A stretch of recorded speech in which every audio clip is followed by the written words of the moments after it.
A massive golden coin balances precariously on the tip of a tiny wooden toothpick. The wood splinters and bends under the heavy weight. This shows a huge economy on a weak base. Years ago, people followed a very simple rule regarding their money. They only bought items that they had enough physical cash in their pockets. This kept families from spending too much. Factories produced new inventions at a speed never seen before. Thousands of identical cars rolled off lines every day. Supply grew faster than the number of people with cash to buy them. To solve this, businesses introduced a concept called installment credit. Instead of paying the full price today, a customer could take the product home for just a small down payment. This change made expensive luxuries feel very affordable. A car that once cost a year of wages could be bought with small monthly checks. Total spending began to rise very quickly. By the middle of the decade, most household appliances were purchased using credit plans. People were surrounded by new technology they did not own yet. The culture of debt was normal. Banks and finance companies were eager to provide the money for these loans. They saw it as a safe way to earn interest. The flow of credit circulated through the system. As demand increased, factories hired more workers to keep up. These workers then used their wages to buy more goods on credit. The cycle was feeding itself perfectly and growing fast. Stock prices rose because company profits looked better than ever. Investors felt that growth would continue forever. This optimism encouraged even more people to borrow money to buy more stocks. However, most of this growth was based on future income that was not earned yet. The economy moved faster than the actual wealth. Tension was building quietly in the background. People began spending a large percentage of their monthly income to pay off old debts. This meant they had less money for new items. The engine was starting to stall. When spending finally began to slow down, warehouses filled up with unsold goods. Factories realized they produced too much.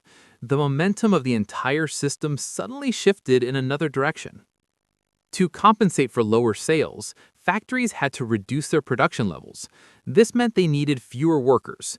Job security began to decline rapidly as the machines grew very quiet. If a worker lost their job, they could not make their installment payments. Banks were left with thousands of unpaid loans. The entire financial system was slowly losing its liquidity. Banks had used depositor money to fund these consumer loans. When loans were not repaid, banks did not have cash for everyone. Confidence turned into fear very quickly in the city. Rumors of bank failure spread through cities like a wildfire. People rushed to withdraw their savings before the money was gone. This created a massive panic that broke the whole system. To get cash, investors sold their stocks at any price. This flood of selling caused stock prices to crash in a very short period. Wealth disappeared in a single day. The Roaring '20s had come to a very sudden and painful end. The economy entered a long period of hardship. Easy credit was gone, replaced by a silent city. People who felt rich weeks before now had only debt and goods they could not keep. The psychological impact was as heavy as the loss of money for every family. When debt becomes the foundation, it only takes one tremor to bring a house down. The decade taught a lesson about the danger of fragility in a large system. Millions realized their modern lifestyle was built on a promise rather than ownership. The transition from growth to survival was incredibly fast for most families during this period. Governments began looking for ways to prevent this kind of collapse from happening again.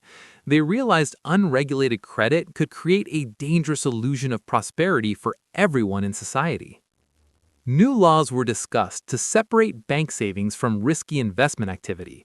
The goal was to protect the common person from the hazards of the stock market games. Recovery was a slow and painful process that took over a decade.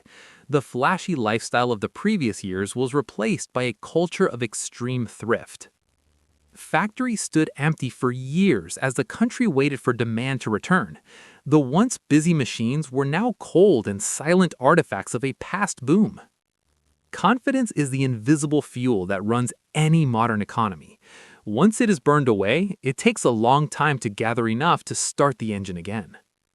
The lesson of the 1920s is that growth must be supported by real value. Credit can bridge a small gap, but it cannot support an entire world forever. People learned to value what they actually possessed over what they could borrow. Saving became a primary virtue again as the nation slowly found its footing. The landscape of the city changed as the excess of the previous years vanished.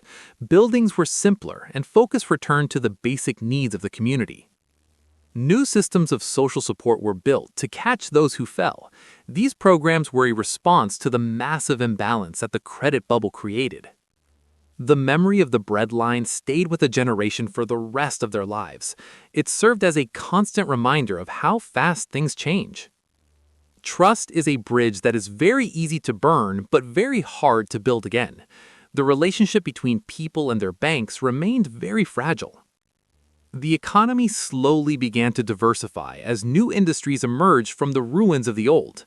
Science and engineering provided a path toward a different future. The cycle of debt and growth is a fundamental part of human history. By studying these events, we can learn to spot the signs of imbalance early. History does not repeat exactly, but it often follows a very similar rhythm. Understanding these mechanisms helps us make better choices for our own families today. To learn more about how these economic patterns repeat over time, consider subscribing to our channel for more insights. Understanding the past helps us all. The focus on physical goods was replaced by a focus on security and community. People shared resources more often to ensure that everyone had enough to eat. Rural areas were hit hard as the price of crops fell. Farmers struggled to pay off the loans they had taken for their modern machinery years before. The abundance of the city was now a distant memory. The infrastructure that was built during the boom remained, but it was used much less frequently. Interest rates were adjusted to encourage borrowing again, but people were too afraid to take the risk. The scars of the crash were still very fresh. Gold remained the standard of value that the world relied on. However, the supply of gold could not grow as fast as the needs of the economy. International trade slowed to a crawl as countries tried to protect their own industries. Tariffs were raised, making the global situation even more complicated and difficult. The struggle for survival forced many families to migrate in search of better opportunities. Roads were filled with people carrying their lives in small trucks. Education became a way to escape the cycle of poverty for the next generation. Schools remained open as a symbol of hope and future growth. New inventions continued to appear, though they were adopted much more slowly. Radio became the primary source of news and connection for everyone in the nation. The skyline of the city remained a testament to the ambitions of the past decade. It was a reminder of what is possible when confidence is high. The value of a dollar became much higher as prices for goods continued to fall. This created a situation where people were rewarded for holding cash. Infrastructure projects were started to put people back to work and modernize the country. Roads and dams were built using thousands of physical laborers. The pace of life was slower and more deliberate than before the crash. People took the time to repair items rather than buying new replacements. The shadow of the Great War still loomed over the world as it struggled to recover. The interconnected nature of the global economy was very clear. Recovery was not a straight line, and there were many setbacks along the way. The economy would show signs of life and then stall again. New ways of organizing businesses emerged to deal with the lower levels of demand. Companies merged to save costs and survive the difficult market conditions. The transition toward a more regulated financial world was nearly complete by the end of the decade. The rules of the game had been changed.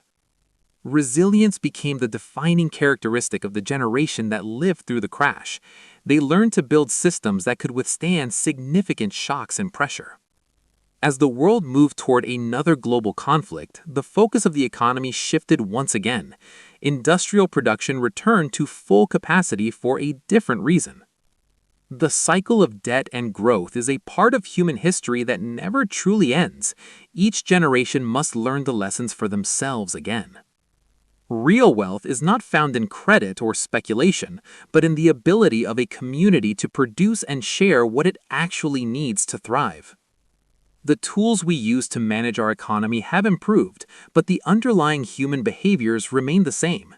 Hope and fear still drive our collective choices. As we look back at the 1920s, we see a world that was both very different and very similar to our own.